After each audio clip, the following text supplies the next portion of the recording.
তো দেখো আমার একদম রেডি হয়ে গেছে এঁচোড় চিংড়ি হাঁড়িয়া। তো দেখো সম্পূর্ণটা আমি কাঠেই রান্না করেছি হাঁড়িতে, তার জন্যেই এই রান্নাটার নাম দিয়েছি আমি এঁচোড় চিংড়ি হাঁড়িয়া। তো একদম গ্রাম অঞ্চলে গ্রাম্যভাবে রান্নাটা হয়। তোমরাও কিন্তু সম্পূর্ণ এই রান্নাটা করতে পারো। রান্নাটা দেখে মনে হবে সম্পূর্ণ উল্টো, তো একদমই নয়, রান্নাটা একদম গ্রাম অঞ্চলের মতো রান্না হয়েছে। আর দেখো এক্ষেত্রে ধনে পাতা দিয়ে দিয়েছি, দিয়ে কষিয়ে নেব।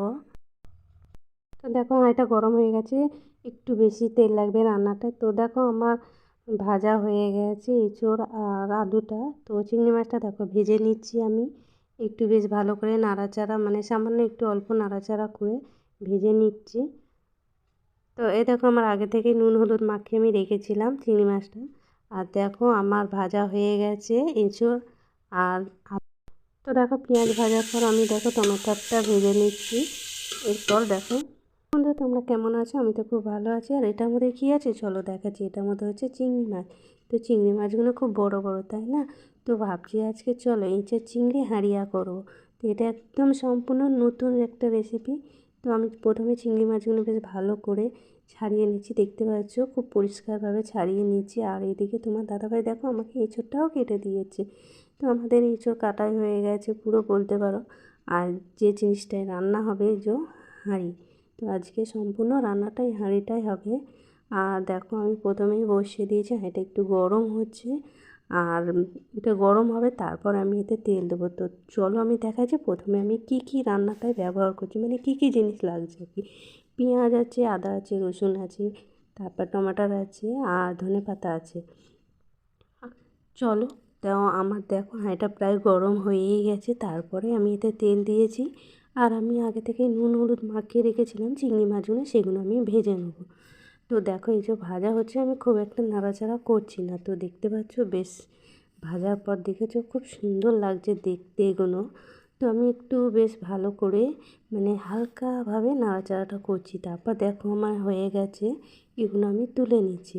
তো দেখো আমার পুরো চিংড়ি মাছটা ভাজা হয়ে গেছে। তারপর আমি মশলা দেখাচ্ছি, চলো আমি কী কী দিয়েছি। এটা হচ্ছে আদা রসুন জিরে গোলমরিচ আর দেওয়া আছে, সবটাই সম্পূর্ণটাই বেটে রেখেছি একদম শিলে একদম।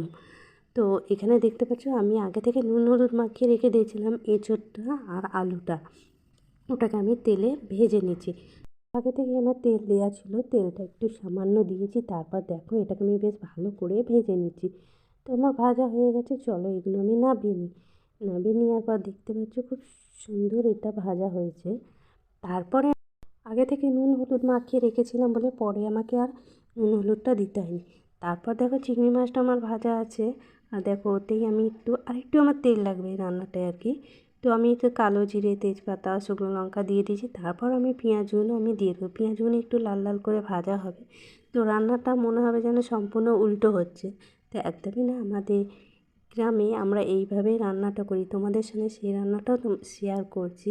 তো পেঁয়াজটা দেখো বেশ ভালোভাবে ভেজে নিচ্ছি, একটু লাল লাল হবে। লাল লাল হওয়ার পর তারপরে এতে টমেটো দেবো।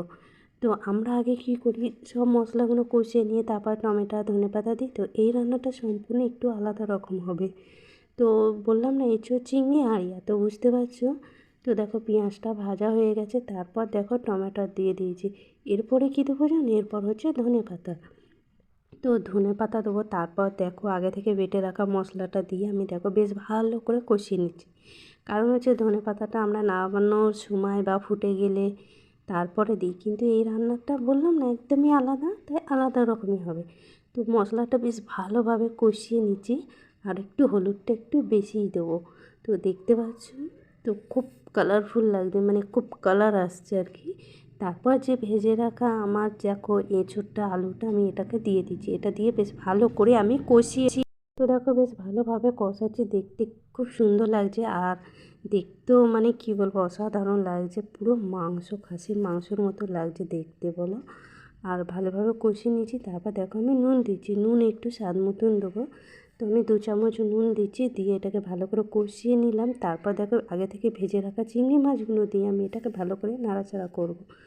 তো দেখতে পাচ্ছ তারপর সামান্য একটু জল দেবো, যেহেতু নিচেটা যাতে ধরে না যায় পুড়ে না যায়, তার জন্য জল দিয়ে নাড়াচাড়া করে দেখো তারপরে দেখো আমি ভাবছি আরেকটু জল দিয়ে এটাকে কষাবো, কষিয়ে নেওয়ার পর সম্পূর্ণ জলটা দেখো ঢেলে দিচ্ছি।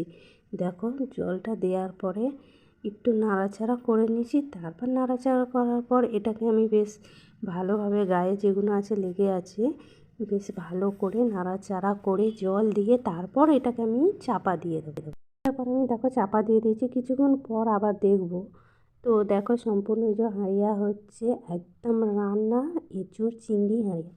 তো দেখো আমি একটা কাঠ দিয়েছি, ওই কাঠেই আমার রান্না হয়ে যাবে। আর দেখো নাড়ানোর সময় আমি একটু গরম মশলা দিয়ে দিচ্ছি। তো গরম মশলাটা আমি এই জন্যই দিচ্ছি, পরে দিলাম আর কি। তো তারপরে আমি আবারও একটু চাপা দিয়ে দেবো। চাপা দেওয়ার পর দেখো আমার সম্পূর্ণ রেডি হয়ে গেছে। আমি পুরো ঢেলে নিয়ে একদম রেডি আমার এঁচোড় চিংড়ি হাঁড়িয়া। বুঝতে পারছো, নতুনত্ব নাম আর নতুন রকম রান্নাটা সম্পূর্ণ আলাদা।